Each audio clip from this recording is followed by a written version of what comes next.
Hi Survivor, it's your favorite undead boy Sunday. And Neo! Here to help you learn. Before we get into the video, I want to say that we finally linked our Twitter to the channel. It's where we'll be posting things such as fan art we've received, art we've drawn, as well as things like polls so we can better interact with you all.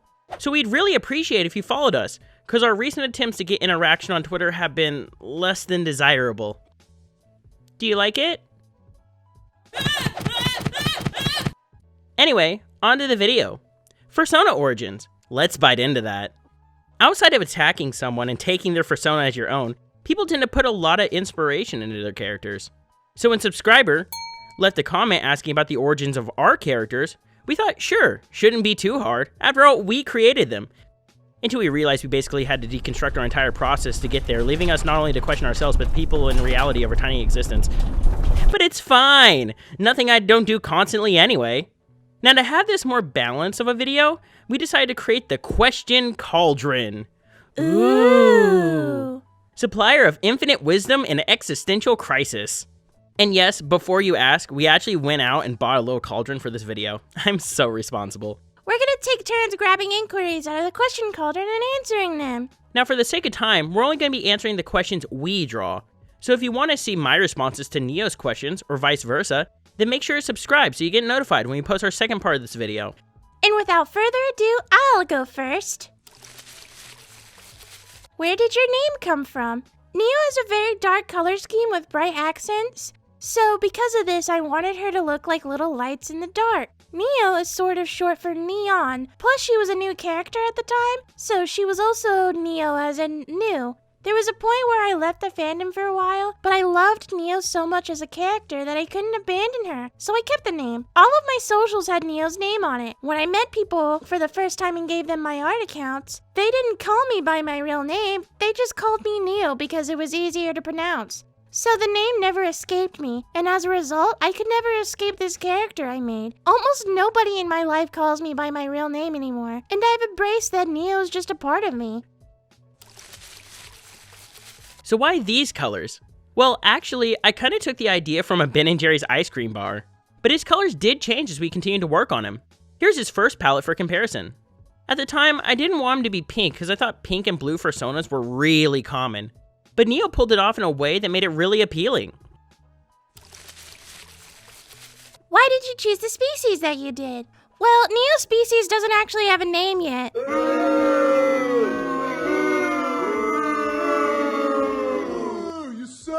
Yeah, I know. She's so unique that simply saying owl dragon would be too weird for me. She's pulled from so many different kinds of animals.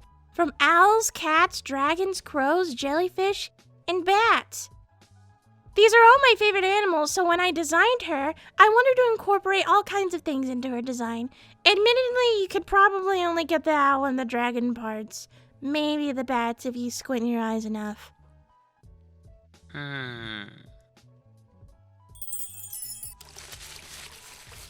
Are there any quirks about your character most people don't know?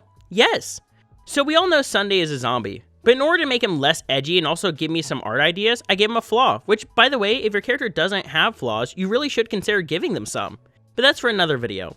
Sunday's flaw is there's a feud between his body and his head. Both can't exist without each other, but it doesn't make the relationship a kind one. And you may be asking how that works. Well, when Sunday's head's attached, everything goes like normal. But when his head isn't attached to his body has a mind of its own. And that mind is pretty dead set on torturing Sunday while it can. I thought it was cute to play on those scenes in cartoons where the head tries to tell the body where it is so it can pick it up. Except for instead of the head telling the body where it is, the head is screaming in pain. When did you make your Sona? I made my Sona when I was around 16. At the time, I watched a lot of YouTube, and when I was really obsessing over the fandom, I watched this really obscure dancing video of a furry and their friend dancing to a remix of the Tenemy theme from Undertale. I loved their friend's suit so much that I wanted to make my own unique Sona out of it. So I spent weeks thinking about what kind of character I wanted to make and how I was going to make it. It really made me think about what kind of Sonas can exist under the fandom, instead of just, blue dog. Did you have any other Sonas before this? Yeah, he was a fox named Dak Theo Neota, which is a scramble of the words anode and cathode. If you were wondering, those are the little wires at the end of diodes and electronics. I was an electronics nerd for a while. although we put him to rest a long time ago.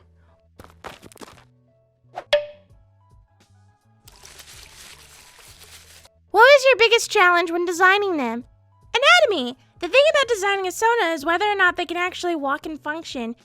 I didn't want to blow it off and say Neo is a magical being, so of course it just works. I wanted her design to show that she was magical yet functional. The biggest challenge was the tail. Neo's tail is where most of her magic is stored, so I wanted to incorporate that into her design. Neo's design isn't overly complicated, and it flows together in a way that makes sense, at least to me.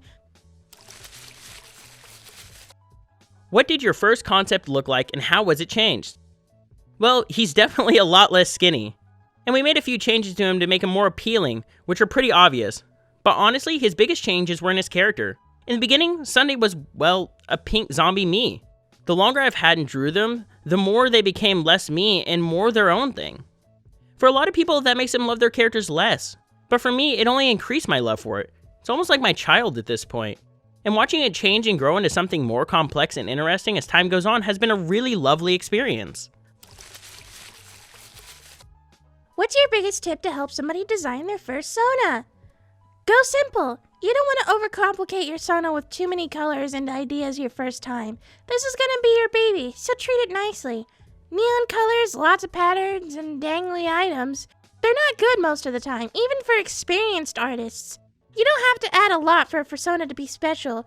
Be gentle to your babies and don't overcomplicate them. Because at the end of the day, if you do mess up your Sona, we're probably gonna make fun of it. What made you want to make your character a zombie?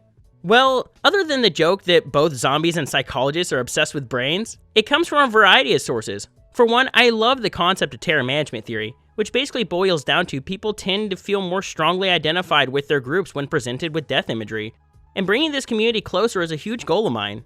Another is I've always had an appreciation for the physical form. Gore art allows us to creatively explore the miracle that is a functioning person. I mean, sure, at first I was like, ew, organs. But as I continued to learn, I found that there's nothing gross about the body. It's beautiful, and it's more complex than we could ever imagine. So I hope that explains some things. Anyway, survivors, I hope you enjoyed the video. We did put a couple noticeable changes in this, so if you like them, please leave it in the comments down below. Also, make sure to subscribe to us to see our future content. Anyways, remember, be safe, or you may end up like me.